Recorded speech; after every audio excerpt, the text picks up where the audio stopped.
5 first movement. And so I was looking for him. Let's look at our participants and see if he is there, and we'll bring him on. So he needs to, no, it doesn't look like, is he on yet?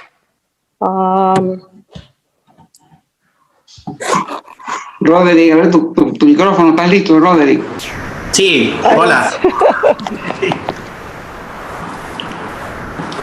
So I'm not sure that I know how to see him because I'm looking for participants. Let's see, Roderick. Ah, there you are.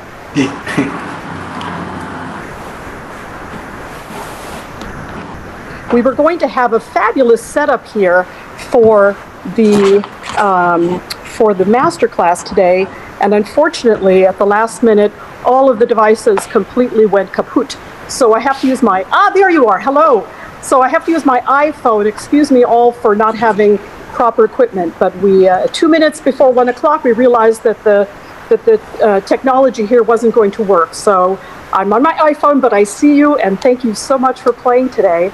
So this is Mozart A Major Concerto, correct? Yes, correct. Can you hear me? ¿Puedes oír, Roderick? Sí.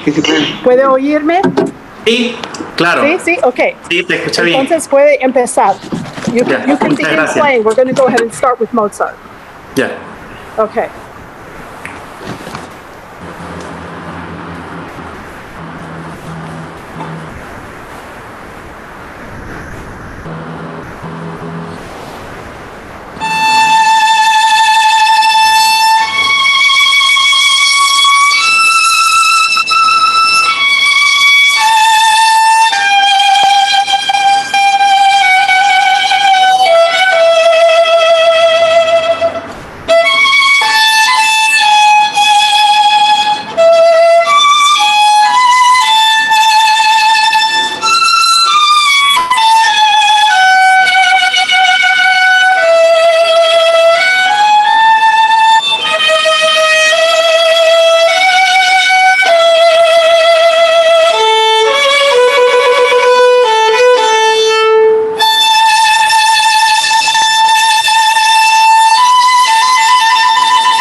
stop right there. Let's go ahead and stop there. That's an absolute, I hope you can hear me well. That was absolutely beautiful performance, very elegant and very refined. I really felt like, your phrasing was very refined, your end of phrases were very beautiful. So, how do you take a performance like that and perhaps take it to a slightly different level that has a little bit more of a heroic feeling to it? And Camilo, if you can hear me and you need to translate at some point, just cut on in and join me. So, Yeah. get a heroic feeling. So if you're playing very elegantly and very, very beautiful, that's sort of one level. But to go to the next level, I think that it has to have a more strident feeling sometimes. Yeah.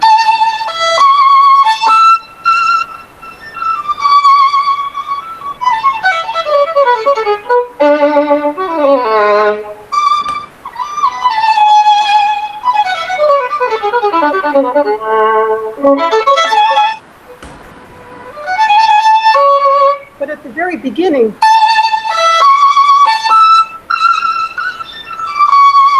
I think if you approach it with a little more courage and a little more energy, it'll take it from being very refined Mozart to a little bit more exciting. You want to try that beginning? ¿Entendiste todo, Roder, lo que dice? Más o menos.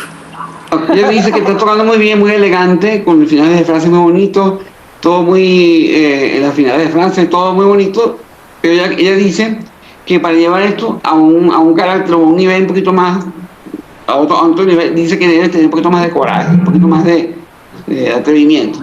De energía. Okay. Sí, energía, coraje. Sí. Energy and also a little bit of courage, like a feeling of hero.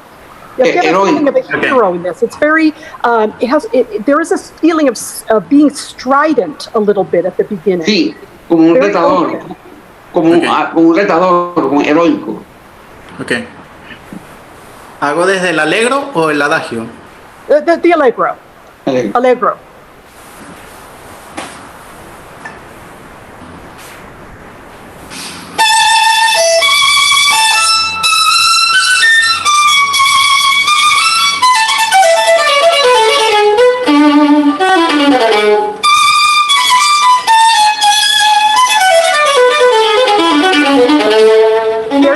Very good.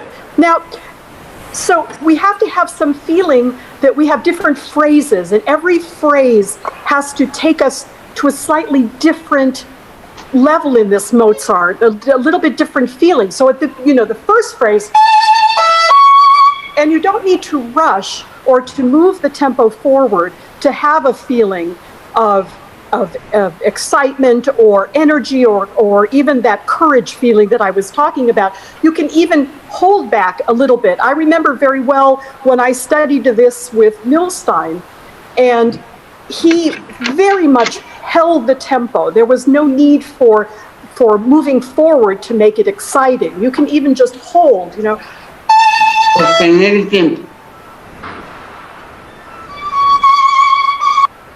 Then when this part comes, that's just a beautiful sort of rhythmic movement to the next phrase. And that becomes like a flourish, like you're ending a phrase with like in an opera, somebody throws a scarf or something.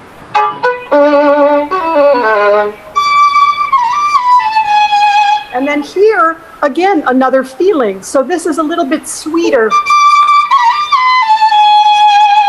almost a little bit lyrical. And then we're moving on to, again, another part of the story.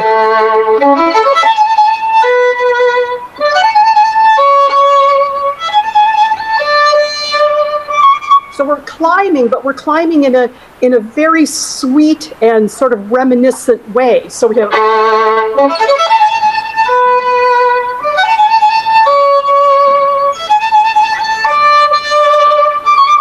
and then we just end. And that's just a beautiful ending for that section. So in that first section, you have to have feelings that you're going somewhere, that you're leading us somewhere. Instead of just playing it very beautifully, every element in every phrase is saying a little something different. You know, try this from here. Feel this.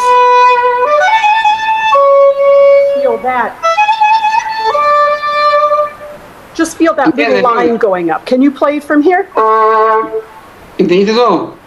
Ella está diciendo que está todo muy elegante, muy bonito, pero ella dice que tiene que ir construyendo como emociones, construyendo, es como una escalada, tú vas escalando y tienes que saber para dónde vas a ir yendo con esa energía, ¿entiendes? Con ese cambio que te está explicando ella. Como ella no te está cambiando la frase, lo que te está cambiando es que cultive la frase hacia donde tú la quieres llevar, ¿ves? Okay. Con esa elegancia al final y sin correr, ella dice mantener el tempo, dice, habló de Mendelssohn y dice que esa es la misma emoción que tú tienes, pero sin correr, tener un tempo bien estable. Okay. ¿Ves? And just to interrupt, for those that you don't know, that was Camilo Acosta speaking Spanish and translating for me today. But more than translating for me, he's a wonderful friend and an unbelievable, inspired, curious, and beautiful teacher and man. So I'm glad that he's with us today. And just wanted to make sure that all of you knew who that was talking just now. Okay, so let's do that from here. And then feel. So you have to kind of lead us. When I'm performing in anything, I really feel like I make a connection with the people that are listening, and I bring them with me to a place, and then I bring them with me to another place. And that's what we do when we're playing. We have to be feeling, where are we going? Where are we going and where are we going all the time? So let's go from here. Let's go from there. Que trata de llevarte a la gente contigo, cuando tú tienes esa idea musical, tratar de pescar a la gente contigo, tratar de llevar a tu auditorio contigo. Okay. Un poco de... Yes.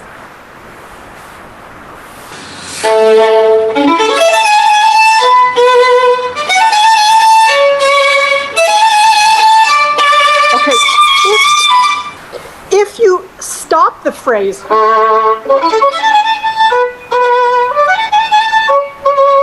you're actually stopping us from following you. I don't know, try it without that. So I think that in this moment, you could be leading. Okay. No para tanto, pero no tanto. Okay. Let's try it differently this one time.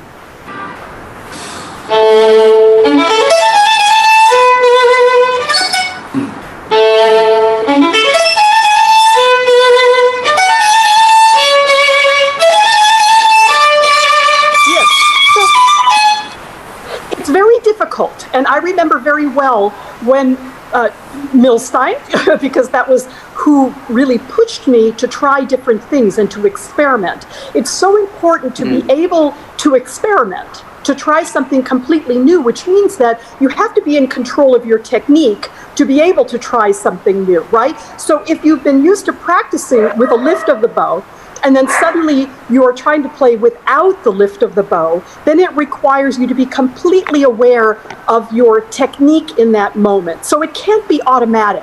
We can never have things that are just automatic. We have to always be in control, because then in the moment of performance, that's when we can improvise, if we have that technical freedom. So for instance, instead of practicing all the time to your interpretation, a lot of musicians or violinist students are always practicing to perfect their interpretation, which means that you would be practicing all the time. And so that becomes part of the way that you play that part. But I think that it is a lot more fun to, when you're practice so that your technique is within your control.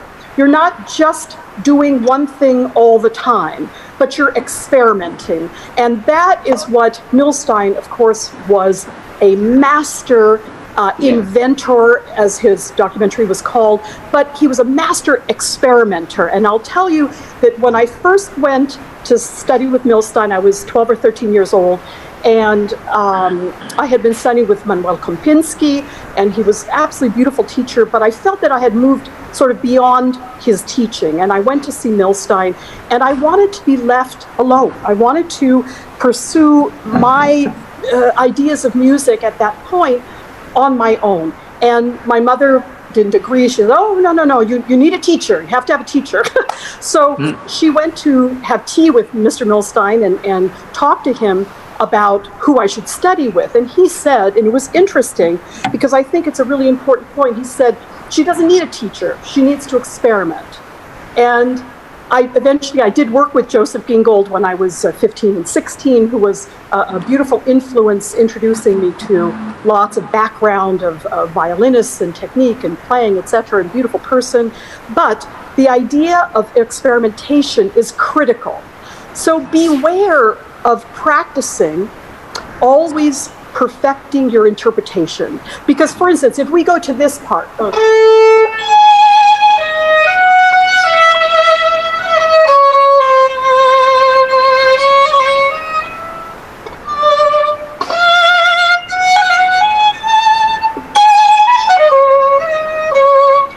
there's so many ways that you can play that. But if you're always practicing to try to, again, perfect your interpretation, then your interpretation is stuck like a little box on, you're stuck in your interpretation box.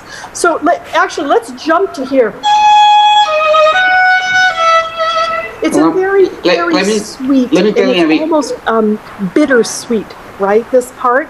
And I think you played it very nicely, but I think you can do something different with it and bring us on a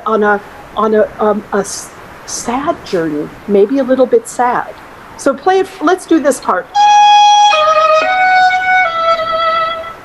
It's a beautiful moment. Beautiful moment. Sí, puede hacerme un resumen. Ok, ella explica muy bien que uno tiene que tratar de experimentar, de buscar maneras de no te quedarse cuadrado con una interpretación todo el tiempo para siempre con una sola manera de tocar, sino buscar dentro de tu interpretación, buscar nuevas maneras, buscar un legato, buscar colores. Y entonces cada ello que hay que experimentar mucho mientras tú practicas. Entonces, buscar cuando está más triste, ser más triste, cuando está más alegre, ser más alegre, desde buscar más contraste emocional. Ok. Con tu técnica.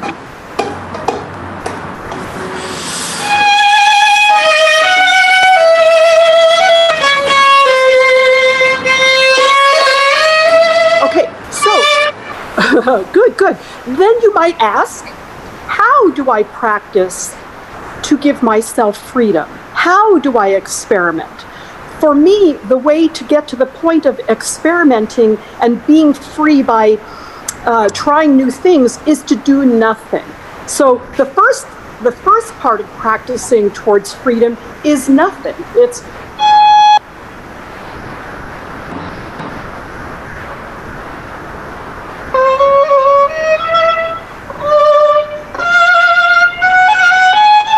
and using your bow and feeling very free with the bow, but playing the phrase very plainly.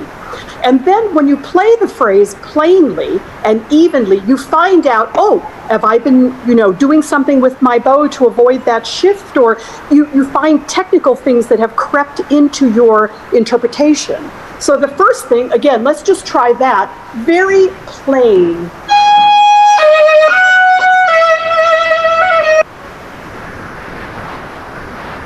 Buscar plano, buscar tocar primero, antes de buscar experimentar, buscar lo más plano, correctamente, pero plano, sin ningún tipo de afectación, para después encontrar la manera así. Okay. Yes, because playing plainly reveals what we have sort of inputted into our playing technically that gets in the way. Because we can't change it. So let's Cuando try uno that. toca Very simple, very simple. simplemente, todo plano, así, bonito pero plano. Entonces uno encuentra ahí el detalle del arco, el detalle técnico que te hace poder sacar la emoción que tú quieres buscar en la creatividad. Okay. ¿Okay? Okay.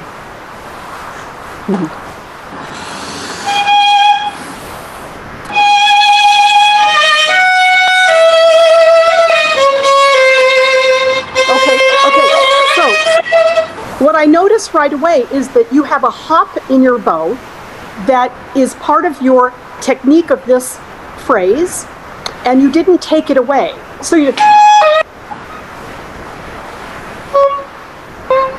it didn't come out of your bow. You have to be able to take everything out.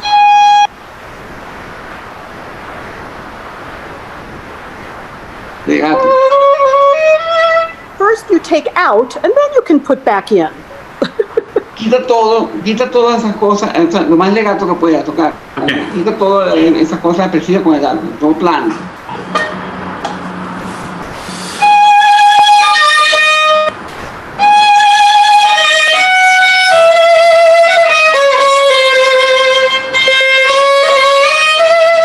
Okay, good. It's better, but still, you're using your bow in a certain way. You're making short notes with short bows, and I would suggest that you need to be able to play the bow in any part, in any way, with more bow. If you're always practicing. And you're just using little bows there, then you're missing out on an opportunity if you're performing and you want to just sing it out. Then you can do.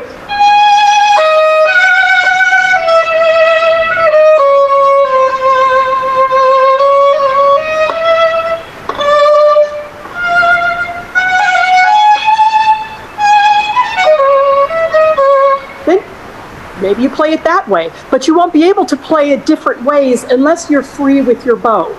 Bow freedom is so important. I remember Mendelssohn talking about that all the time. The bow speed. Use your bow. Waste your bow. I know that we have to practice as violinists saving our bow, and, for all sorts of reasons, we're taught how to save our bow, and we're taught how to, do an even bow speed, to put a lot of notes in one bow. But something that we're not taught is to waste the bow. And I tell that with my students all the time. Use more bow. If you're running out of bow, take another bow. If I'm in a performance and I'm running out of bow and I'm in a big hall and I want the sound to go way out there, I'll take another bow. It doesn't matter. So if you're playing here.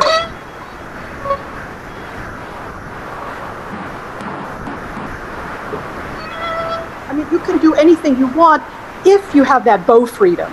And the bow freedom comes from practicing without interpretation. I know it's so counterintuitive. We think, we want an interpretation, we want to do Mozart very elegantly, and we shouldn't do this and we shouldn't do that. And we end up, as I said earlier, putting ourselves in more and more of a box. So you come to a performance, what happens if you're not with a great conductor and they're not following you, right? What happens? And you have to expand the phrases, or maybe you have to play faster.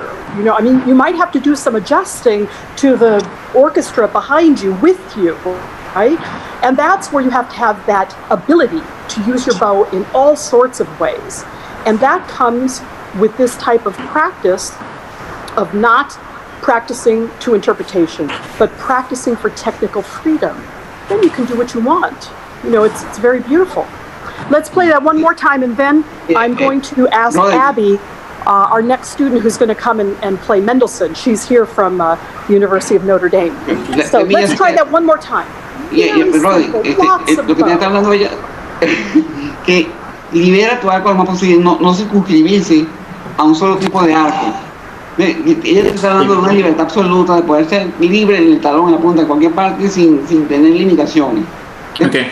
Cultivar, cuando tú practicas una libertad absoluta, si tienes el talón hacia arriba, si te falta algo, cambiar de arco, te falta aire, cambiar de arco para que tú se tengas. No se circunscribirse a un solo tipo de arco. Entiendo, sí.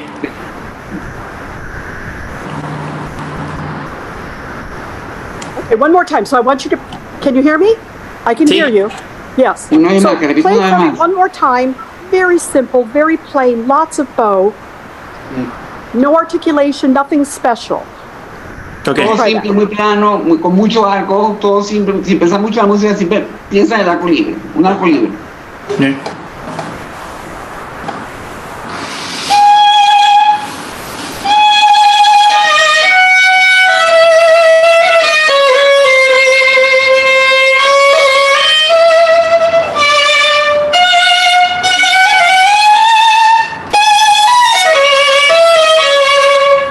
Good.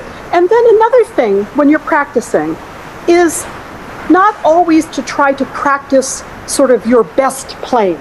You know, I talk with students about if you're just about to play and you do this, you're kind of setting yourself up for a certain kind of feeling, right? What about just playing? Ok. Because if every time you approach the violin, you have to make this sort of movement. I'm starting to play the violin now. It might get in your way. It might get in your way because sometimes you might want to sneak in. You know?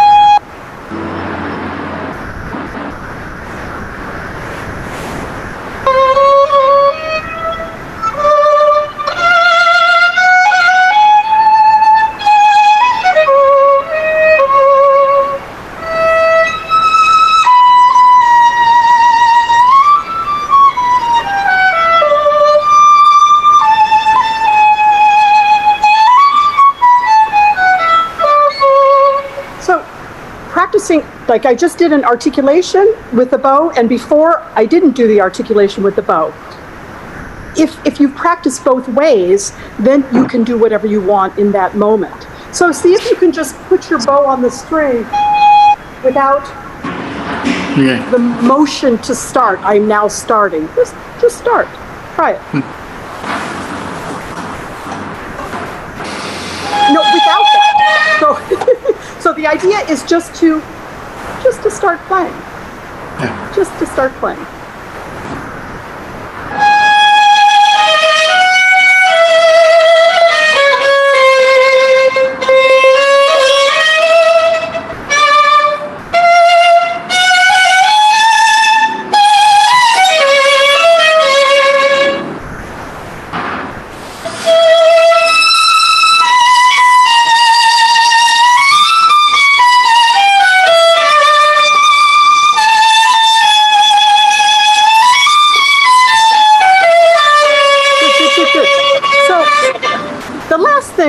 The last thing I would say about playing Mozart is don't be afraid to be completely human. You know, sometimes we approach Mozart, Beethoven, or Bach saying, you know, you have to be careful, you can't do this, you shouldn't, that's the big word, you shouldn't do that. And I think that is very limiting. You know, it could be that you would like to do a performance practice that is very historically correct. Great, you can do your research and you can do that.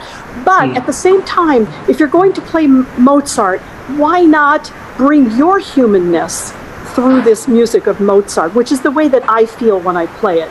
I am not so good at performance practice for historical accuracy. It isn't my way. I'm not good at that. There are other people that are incredible. I love them, I listen to them, and I admire them.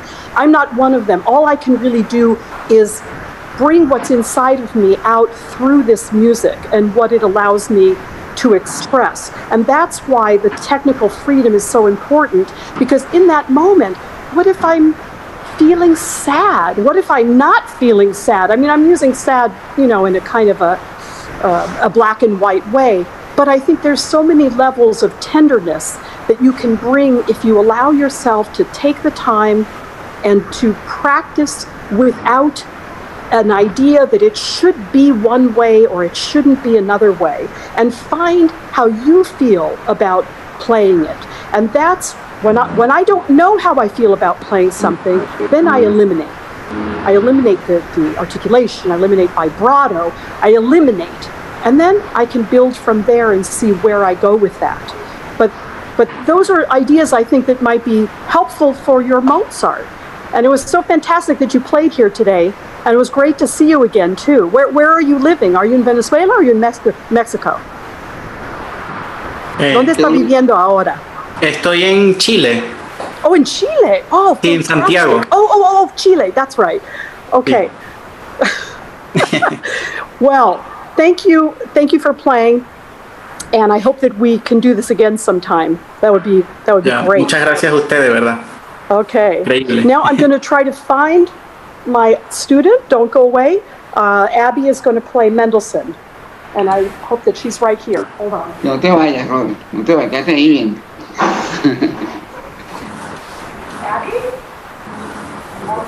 I lost her. Ella habla de la imaginación, habla mucho de simplificar, que buscar maneras de crecer. ¿Ves? Sí. Now, so we're going to have a live lesson right now, so I don't have to wear my... Oh, wait, I have to wear my mask. I have to put a mask on because we're in the same room. Okay. So we're going to go to... Let's see if I can... How do I change the screen? I'm not sure. I'm in. Whoops, wait a minute. There we go. Hold on in. Sorry about that. So in the school at Notre Dame, we're required to wear masks when we have somebody else in the room with us. And I'm not sure how to make this screen bigger. And I could do my phone sideways. Let's see if that works. Not so sure. Now it looks twisted. This is not going to work. Sorry, everybody, about all the technical difficulties. It works. It works. I don't know how to do that. It works. Okay. Oh. It works. You go horizontal. Okay. That's my knowledge coming through. All right. So this is Abby Fontana, and she's going to play Mendelssohn. And so we're going to step back a little bit so that she can see and I can see. How about if you stand here? But I think it'd be too far away. Okay. Come a little closer. We're just going to share the camera together, but she's going to start playing first. And I don't know how to make us main, but who knows? Okay. Maybe it'll just fix itself after I play for Could a be. while. Oh well. Okay. All right.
up there? Fantastic. So we're going to have to stand back for this so we can share our screen together. Beautiful, beautiful. So Abby was preparing for the concerto competition here at Notre Dame, which has been postponed. So I thought this was a great opportunity for her to play out the Mendelssohn, because she doesn't get to play it out in the concerto competition. Or the beeping sound. So let's go through this Mendelssohn. So Mendelssohn is incredibly difficult because, first of all, you can hear every note. The orchestration is very light and it's very exposed. And especially at the beginning, we can stand back a little bit. So especially at the beginning, I think you have to be very careful. And we've talked about, so we'll go some of the things we've talked about. Very careful to play all the slides, all the shifting very cleanly.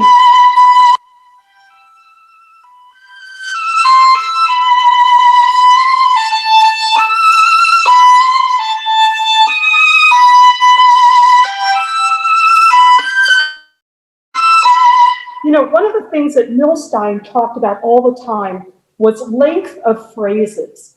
You really don't want to chop things up. You want phrases to be as long as possible. So let's start at the beginning. You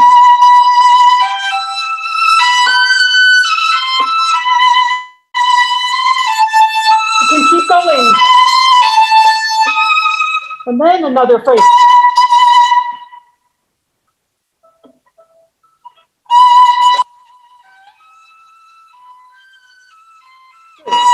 Now, one of the things, a beautiful bowing that Milstein showed me, to take that top note and put it with the rest of the phrase.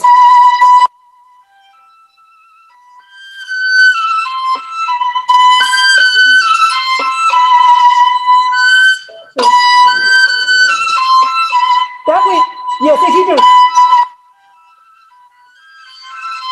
if you do the top note with a down bow, then you're almost breaking the phrase up. But if you put it together,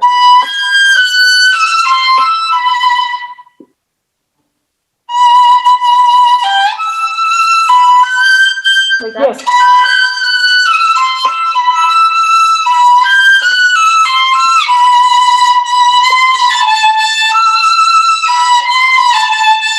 Okay, so I know that there's an articulation written there. Again, it really, really breaks this very long phrase up. And I think that if you think more,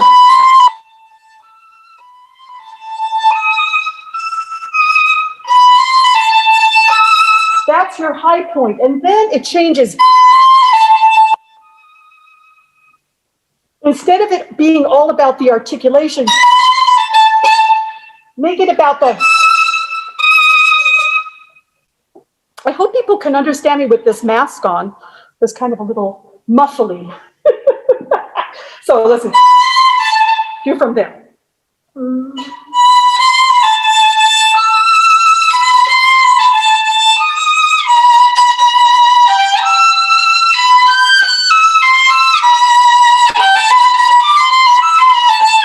Okay, yeah, when we get to the next part, you definitely don't want to go ahead.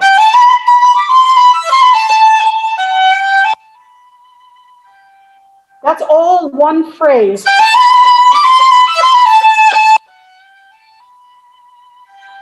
And then it changes.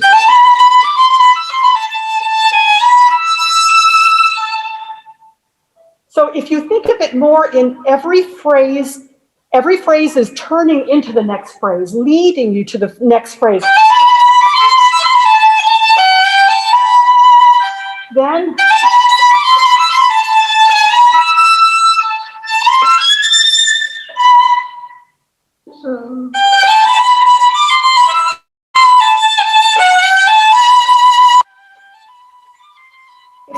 if it's all big, then we don't know where we're going. So that's big the whole time. So we need to have some rise and fall.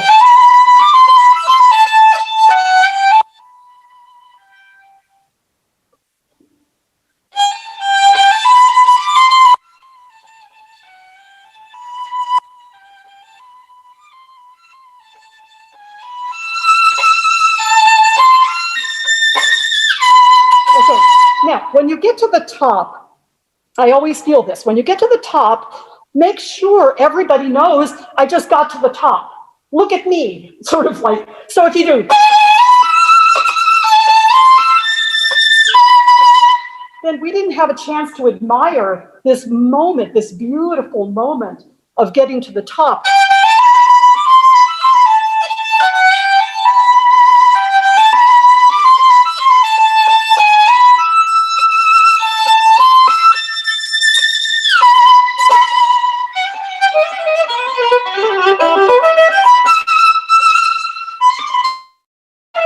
So if you know, sometimes we have to show off in our playing, but it's not show off ego show off, it's show off of this beautiful music that has just taken you somewhere high.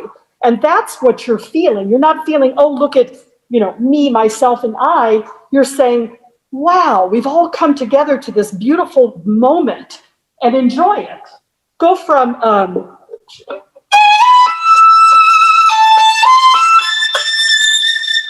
then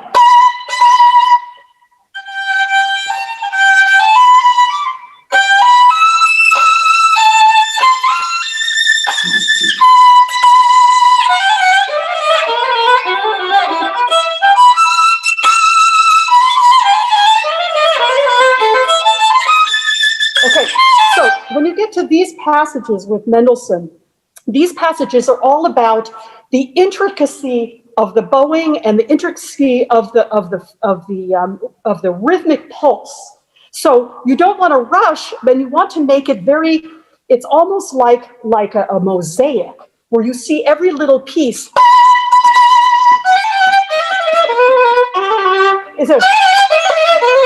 So that becomes very much like sort of Tchaikovsky or very bombastic. But you can be a lot more elegant and a lot more detailed if you do.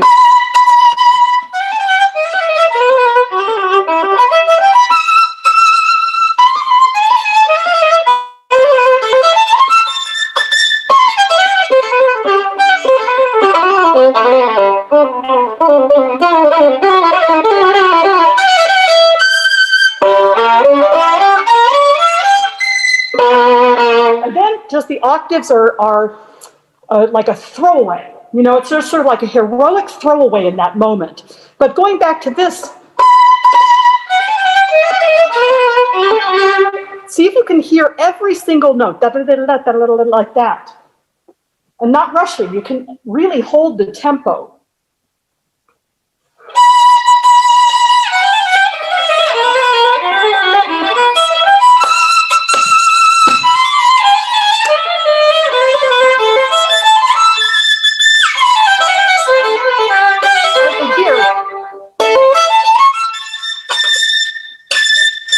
I mean, Mendelssohn wouldn't do ba, ba, ba unless he was making a big point, right?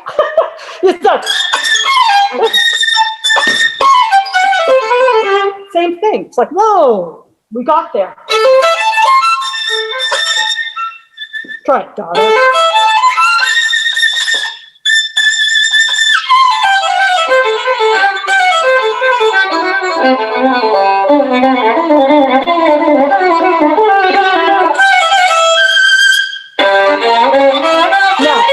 Now, a technical, you're going up the G string, it can get very muddy, right? Yes. So we have to somehow be kind to the G string and make it work.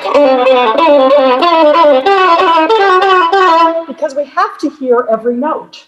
So we can't just say whatever and play as loud as possible. We still have to stay under control. So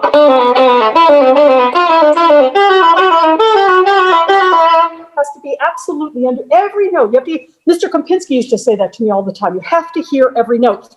And if you hear every note, it sounds faster than if you play faster and it's muddy. That was his wise words to me all the time. Every lesson.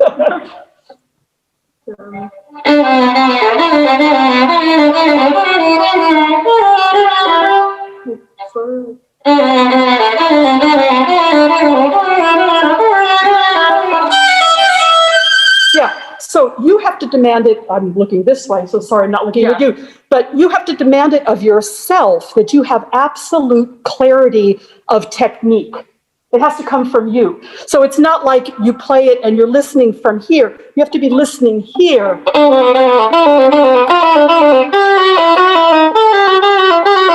And not let yourself get away with anything. You have to really be demanding that it's there. Now, I want to jump ahead a little bit to here. This was such a beautiful passage that I keep bringing up Milstein today because he's very much in my head right now. And I remember him playing this passage for me in the most delicate way with the longest phrasing possible. It was just beautiful.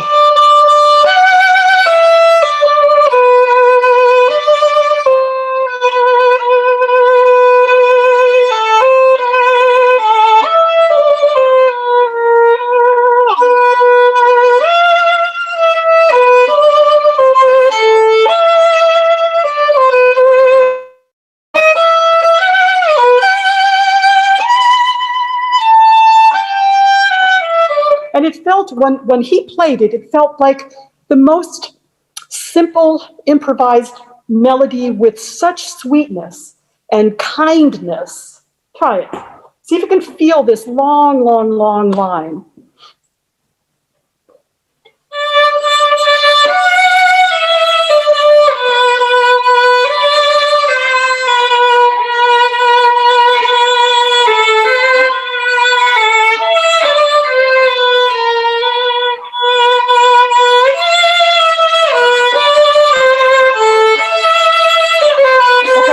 So when you're working for a long phrase line, you really have to watch what you're doing with your bow. Because if the bow is digging in too much, already you're stopping. Here.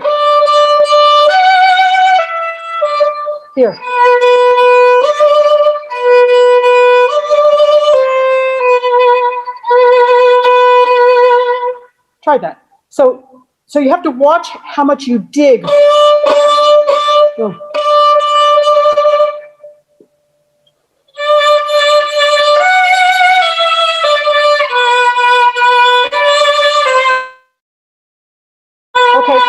Okay, and another thing is how much you vibrate on every note. If you're doing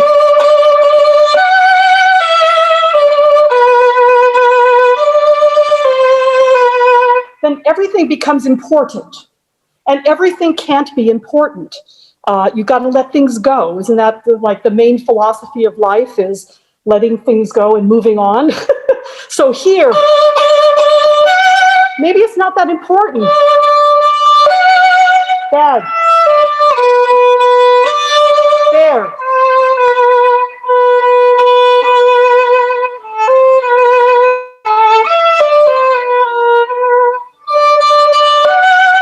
Let's try that. John?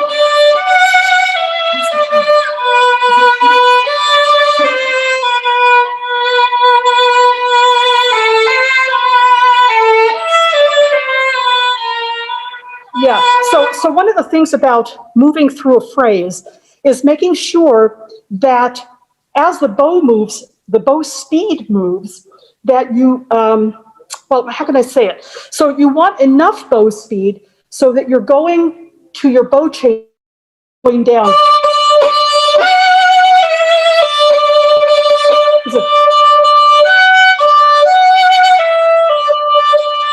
And that was a beautiful thing, again, bringing up Milstein, that he taught me, was doing these bow changes from the, the back muscles and to support the arm.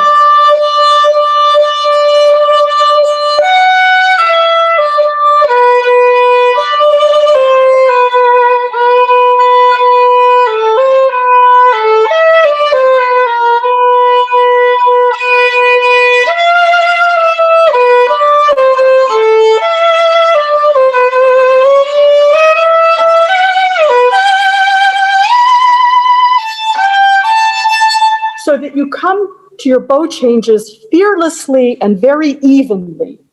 Very, very even. Try it one more time, and then we're going to finish.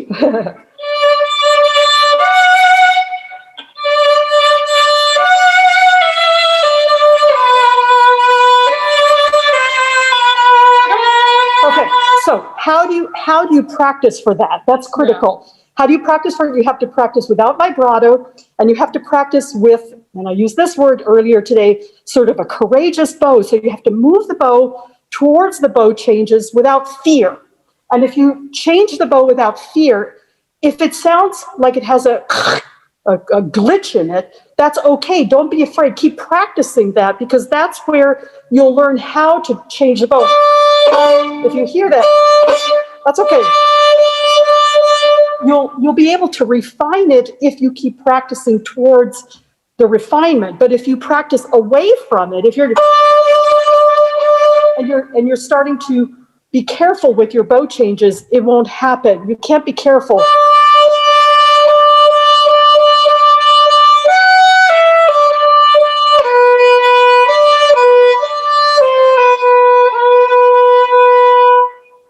One last time, without vibrato, and moving the bow at the bow changes.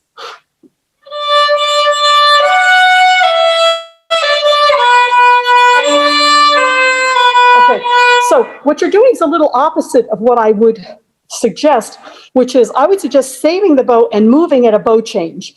And you're moving your bow and then slowing it down at the bow change moment.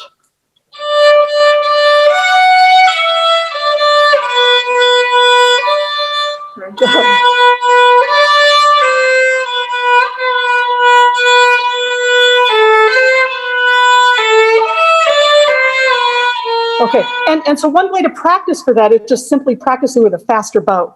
Practicing with a faster bow changes, and then little by little harnessing that power of a faster bow so that the bow changes are smooth, but then you have an endless bow.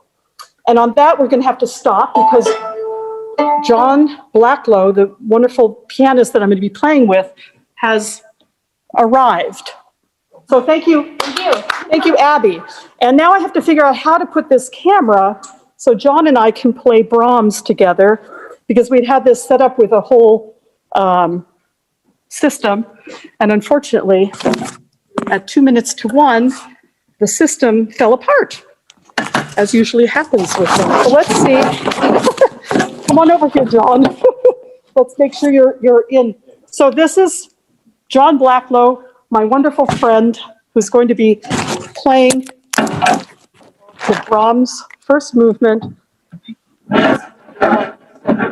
because you need to see him. He is just wonderful. See if you can see us both. I don't know. Let's see. Aha! I think we got it. I don't have my glasses on, but I think it looks okay. Hold on.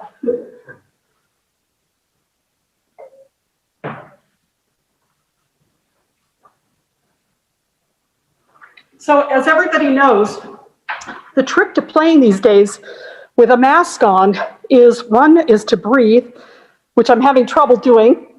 I'm talking too much. And also make sure it doesn't run up your face into your eyes. So I'm going to really hope that doesn't happen as we play the Brahms together. All right, maybe I should tune.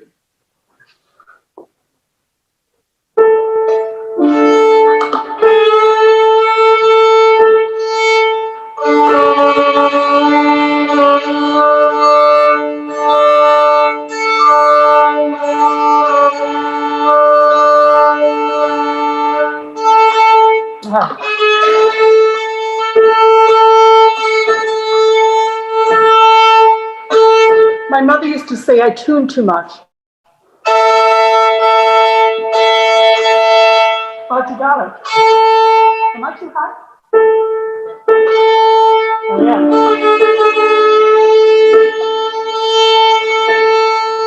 Oh.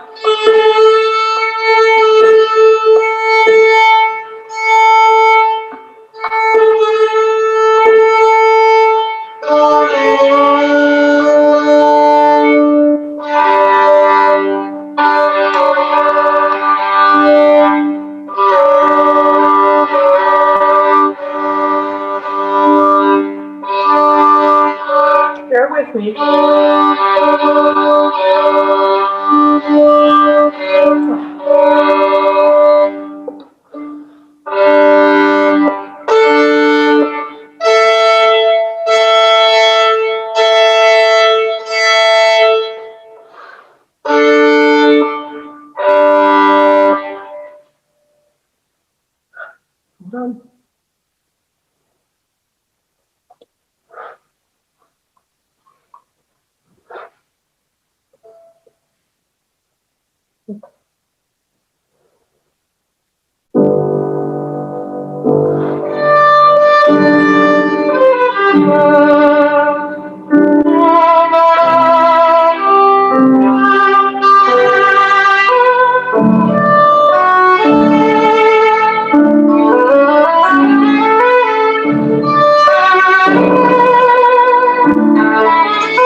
Thank you.